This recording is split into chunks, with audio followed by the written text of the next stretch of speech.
Welcome back to the Foundation in C# course. We are currently in Module 6, and this lesson we're going to be covering interfaces. So what is an interface? How do we use it? Why do we use it? And when do we use it?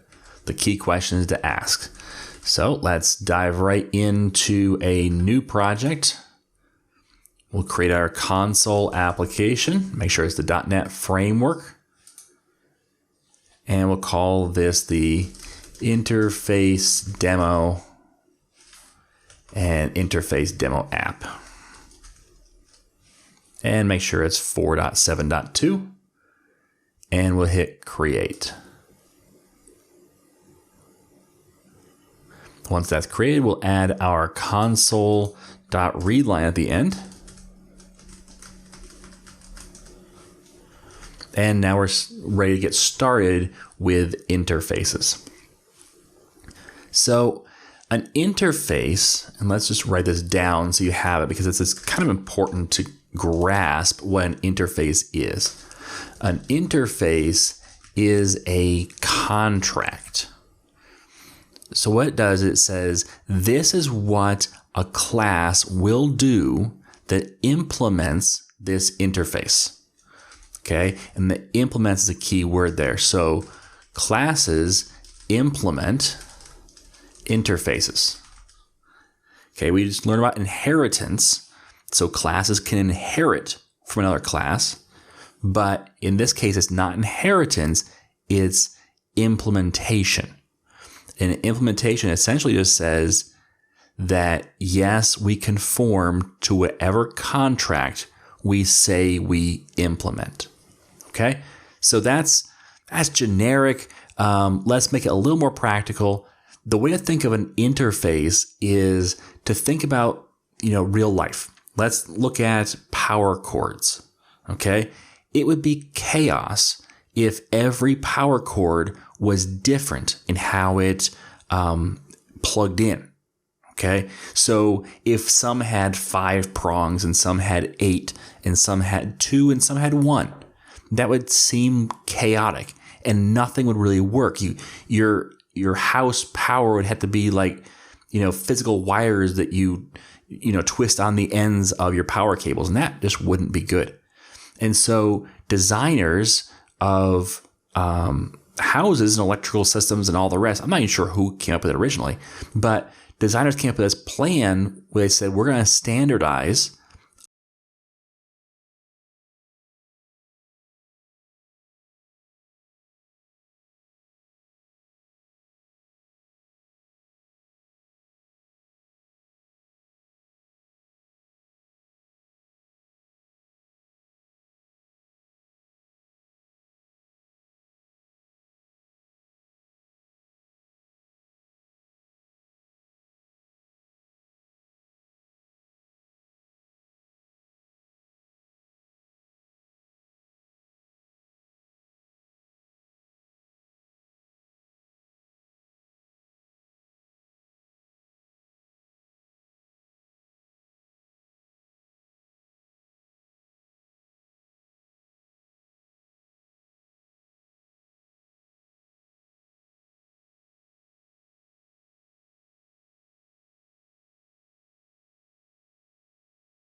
what if we had another class, public class, let's call this game controller.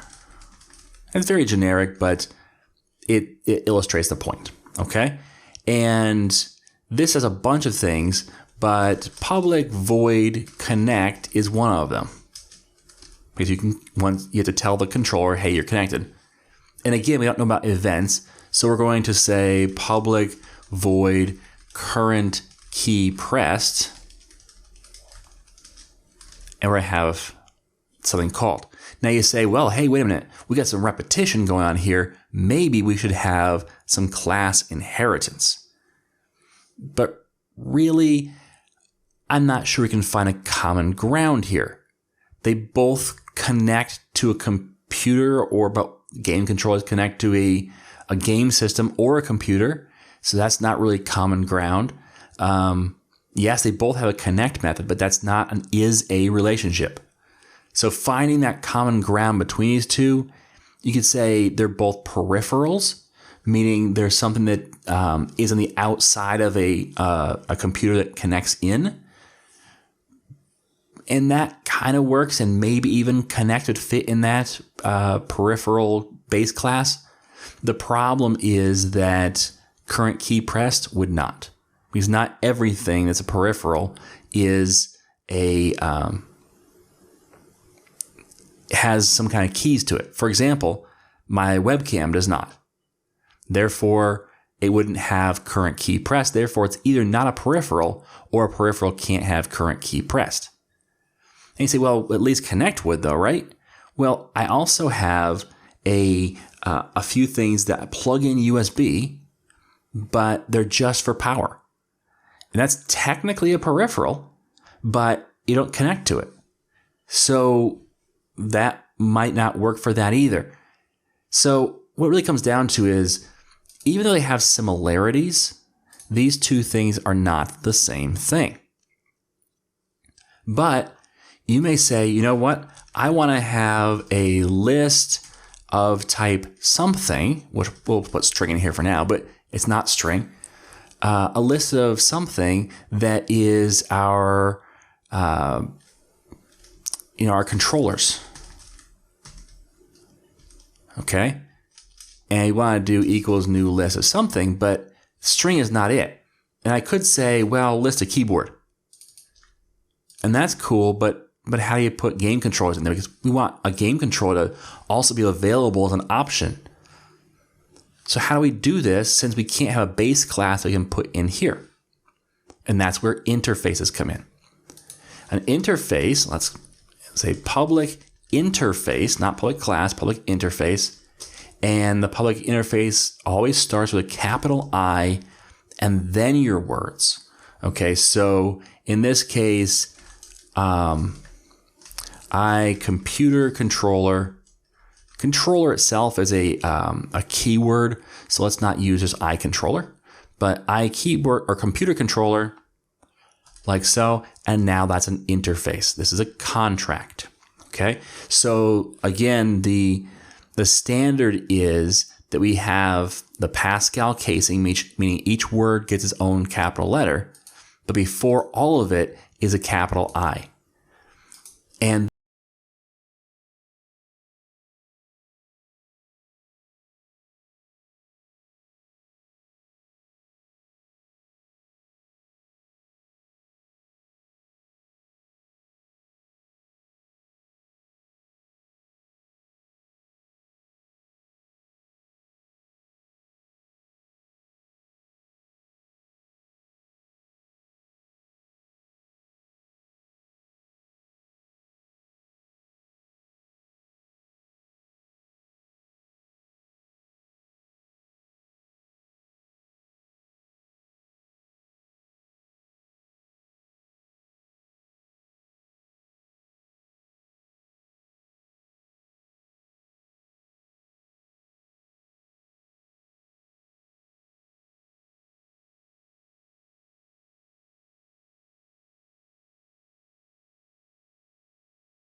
So I create an interface that says, okay, these are the things that a computer controller will have.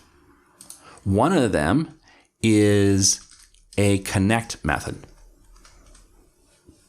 Now you see how similar that is to my connect method here? The difference is there's no public at the beginning, but it still says void, it still says connect, it still has my parameters, if any. But then instead of curly braces for the code, it has a semicolon. And the reason why is because we just want the signature line of our method. The signature line is this line right here. Now we drop off the public and we add a semicolon at the end. We were saying we're done. So a signature line defines the return type, it defines the name, and it defines any parameters that you have. Okay, so those are the things that it defines. Now, let's create one more for this as well. So current key pressed. Semicolon. Now there's an interface that defines and brings some commonality across different things so we can use this in our list. So let's do this. Let's implement the iComputer controller interface on the keyboard. So we say iComputer controller. Now, doesn't that seem a little weird? Because it looks just like our inheritance. We put it as a colon, and then we put our interface. And yes, that's exactly the same process we do for our inheritance, which is why that capital I syntax is so important. Because the capital I indicates this is an interface, not a class we're inheriting from. And why is it important to know that? Well, because you can inherit from a class and you can implement one or more interfaces. So you can have 5, 10, 15 things at the end of this, but you can only have one base class. Okay, so, and also the base class comes first. You can't have it second or third. So I just implemented, and we'll show that in just a minute. But for right now, I just implemented the iComputer controller. Now nothing happened. And the reason why nothing happened is because we already had these two methods. But what if we didn't? So let's get rid of those. And now for the game controller, I'm going to implement the iComputer controller interface, and it yells at me. It has that red squiggly underneath. If I do a control dot here, it will say, hey, do you want to implement the interface? And yes, I do. Don't explicitly implement, just implement. Okay, so now we have two methods, a connect method and a current key pressed method. Well, how did it know to do that? Well, that's what the contract said that we would do. Therefore, that's what it put into my class. Now it throws this new not implemented exception because there's no code in here yet. And we don't really need that for this demo. But now these two classes implement the same interface. So up here, I can say iComputer controller like so. And now I can put anything I want in there as long as it implements the iComputer controller interface. So I could say keyboard equals new keyboard. I can say game controller, let's call it controller, equals new game controller. Let's call it game controller after all. Otherwise we get messed up with controllers. But now I can say controllers.add a keyboard and controllers.add a game controller. Notice that both work just fine. If I do my for each loop, and we'll say computer controller. We could have said var, but I want to kind of show you that. Controller in controllers. We have access to the connect and current key pressed methods. Now that's all we have access to. So let me just show that off. So we can have public void. Let's go with battery level. Let's not go battery level. That's a prop. Let's do prop. And we'll say it's an int. That's fine. So battery level is how much battery is left in the game controller. Keyboards, unless they're a wireless keyboard, don't have batteries. So we're going to have instead the connection type for like USB or something else, which would probably be an enum. But again, for this example, that's fine.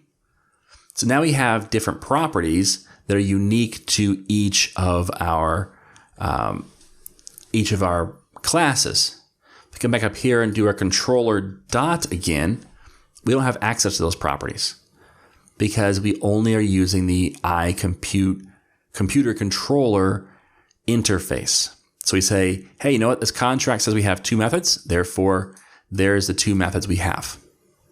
Okay, so it's going to do just those two methods because that's what it knows for sure that they have.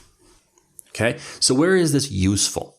Well, you just saw that if we have different things that are not quite the same, they can't inherit from each other, but still we want to store them in a list together, we can use the interface. That's one possibility.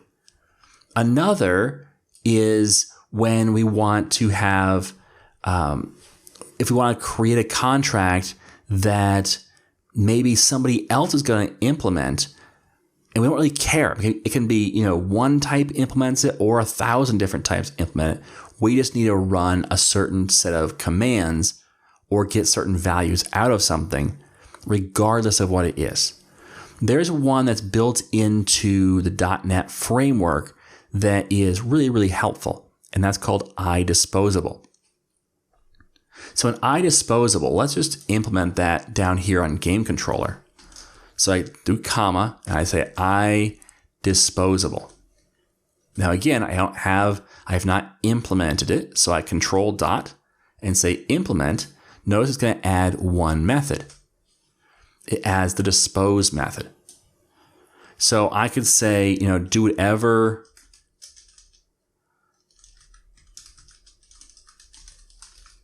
shutdown tasks needed. So the dispose method is going to get called whenever we shut down this class or get rid of the class. So the reason that's beneficial is because Microsoft has given us this thing called a using statement. Using, and we can use whatever is iDisposable. So we can say game controller GC equals new game controller. And the benefit here is that since it's in a using statement, and since it's an iDisposable, the using statement doesn't have to figure out how to shut this class down at the end. It knows that it has a method called dispose. And so when we get to the end of these curly braces, the using statement will automatically call gc.dispose. If we crash with an exception, it will still call gc.dispose. No matter what happens, it will call gc.dispose at the end. Now, the benefit here is think about working with images. If you load an image into memory, which an image is very, very large compared to our normal memory usage of strings and integers, if you load an image into memory and you're working with it and you forget to properly unload that memory at the end, which is very, very common to forget that, then .NET will hold that memory forever. And so your application, as it goes through more and more images, gets bigger and bigger and bigger. It uses more and more and more RAM. Well, the using statement says, you know what? When you're done working that image, when you hit this closing curly brace right here, I'm going to dispose of that image properly. So we're safe. Our memory usage goes back down because we're no longer storing that image in memory. Another potential here is for connecting to a database. If you open a connection to a database inside a using statement, so you have to be iDisposable, but if you do that, then no matter what, before the end or by the end, it's going to close that connection. It used to be in the old days that we have these awful problems of hundreds of open connections to our server when the apps were all closed, because the connection stays open even after an application closes. We'd actually have to reboot the server in order to clear those sessions out, and that was not a good idea. So this allows Microsoft, who's already written the code to call the dispose, it allows them to call that dispose even on classes that we create down the road. Okay, so that's one of the big powers of interfaces, is it allows us to say, I don't know who you are, but I do know that you implement this interface. Therefore, I do know I have access to whatever the interface says you do. Okay, so those are some definite reasons to use interfaces.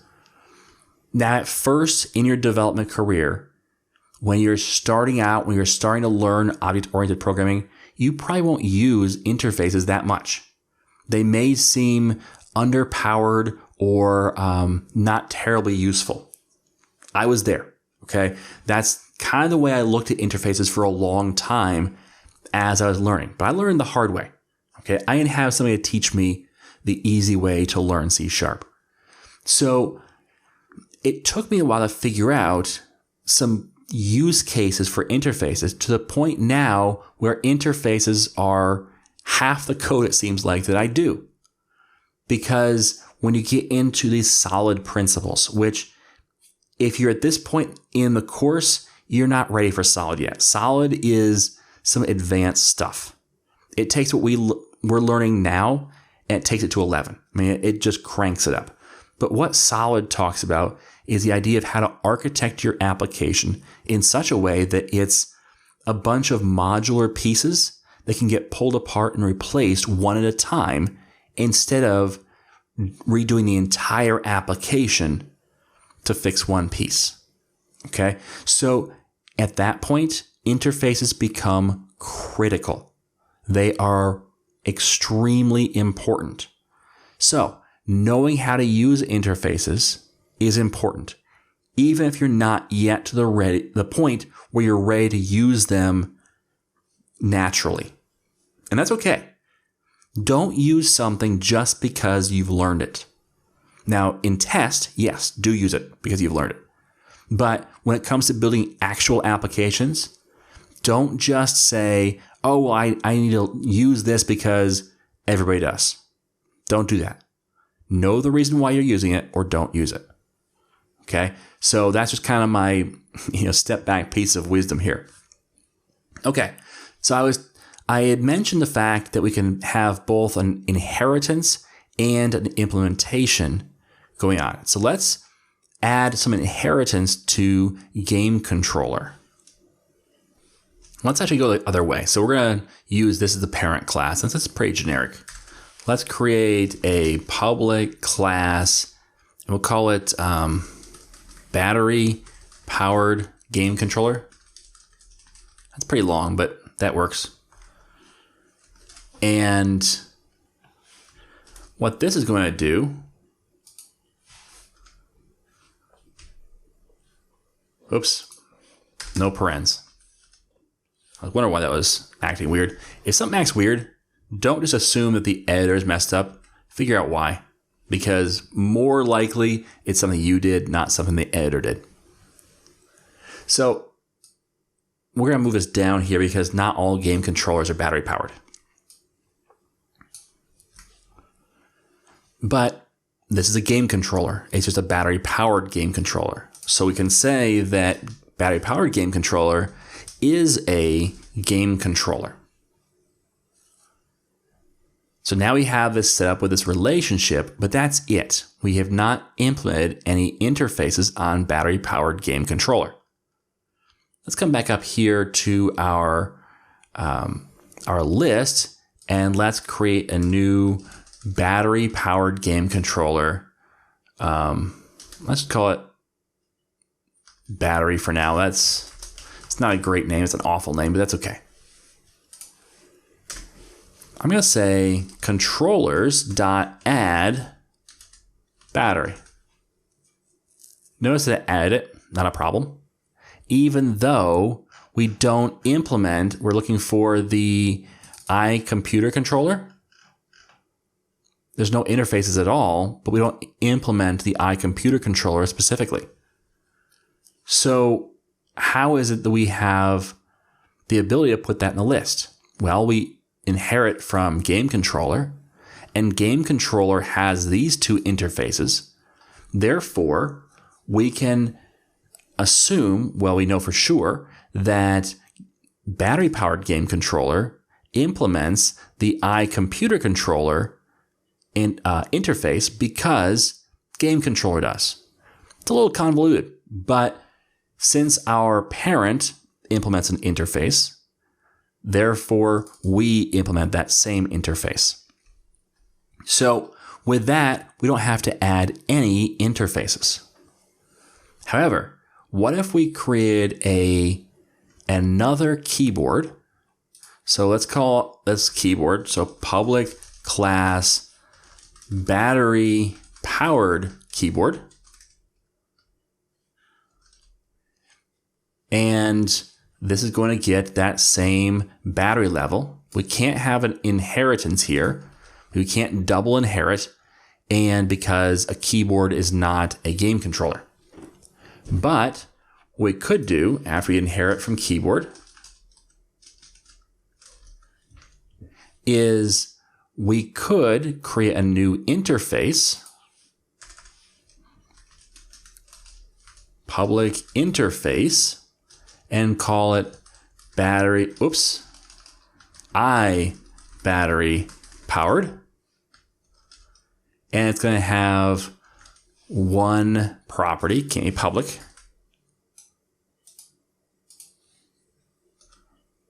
Messed that up. There we go. Int battery level. Notice it has get and set because it says both of those methods will be present, the get and the set. But there's no semicolon at the end because there's semicolons here. So now we have an iBattery powered interface, which the keyboard can implement.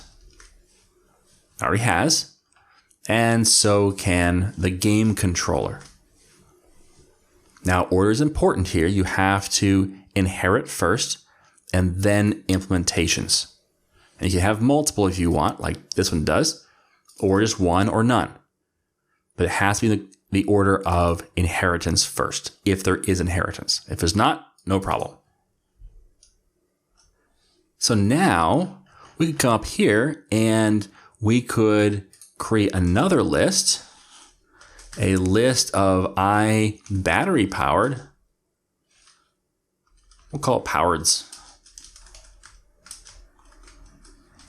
And we can say powereds.add. We'll do a new here. Actually, we just say battery. And that works.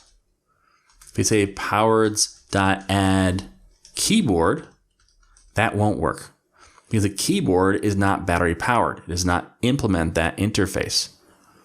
But we do know that the battery powered keyboard,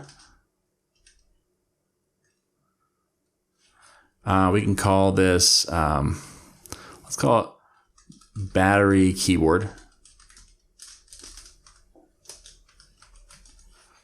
So the battery keyboard can be added.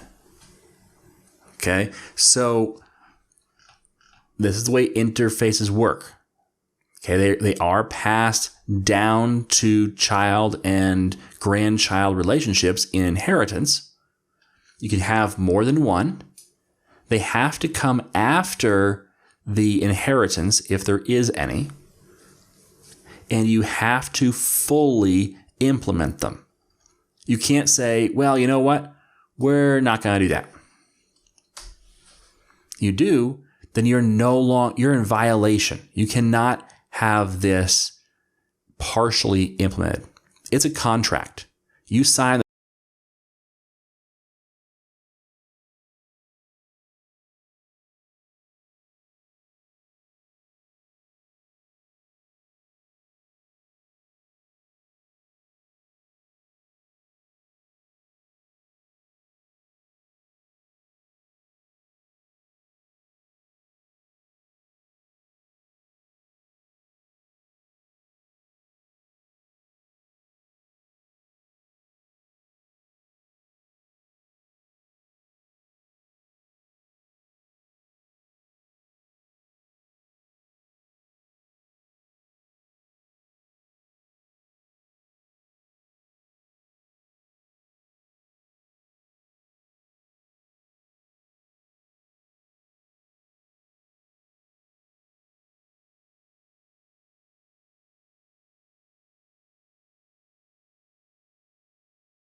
And that's okay. Now, the other thing you can do, and this is where it gets a little fun, is you can say, well, you know what? For the computer controller, that really should be, also have disposable. Do you see how I just implemented the interface disposable on the computer controller? I said, okay, this is the contract you're working with, but I'm going to inherit from, and the wording here is a little weird because it's not really inheriting. It's not really implementing. What it's doing is combining contracts. So it's saying the computer controller will have these things here, but it's also going to have everything that's in the disposable contract as well. And in fact, you can stack these if you want to. You can have more than one. So I could say battery powered as well. Now I just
and say if controller is, well, guess what? We can do the same thing here.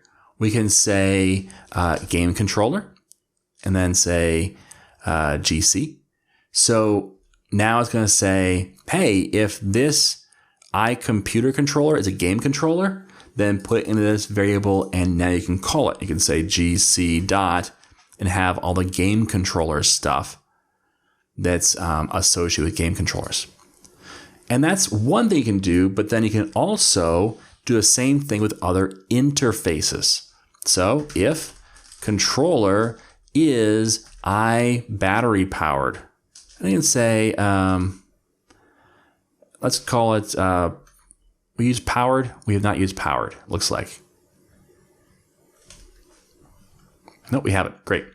So battery powered. So now you can say,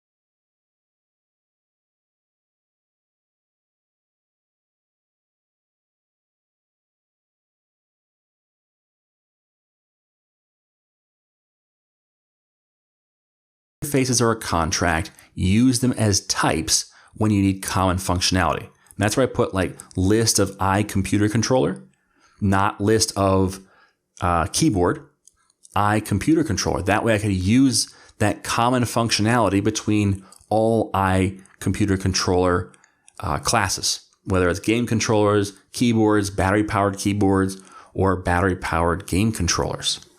Okay, and that could even be something that I didn't anticipate when a developer comes down the road and creates another type, maybe a mouse. That could still be a computer controller. Okay, so your homework is to create an iRun interface and apply it to a person class. Okay, and also an animal class, because both people and animals run. And then store both types in a list of iRun object. Okay, so basically just get your feet wet, create an interface, and then play around with it. Okay, now one note, I didn't do it on. You know what? I'm gonna do it right now because I don't want you to miss this. I'm gonna come back here. I'm gonna move all of these over into files over here because I don't want them to end up staying in this program.cs. So just note that I'm going to do this every time, even if I don't show you, but you don't want to leave them here. Okay, so we're just going to move them all over right now with a control dot on every one of them. Okay, so go ahead and create that homework, and if you have to, come back to the source code and look at it, make sure you understand how to do that. And then once you're done, move on to the next lesson.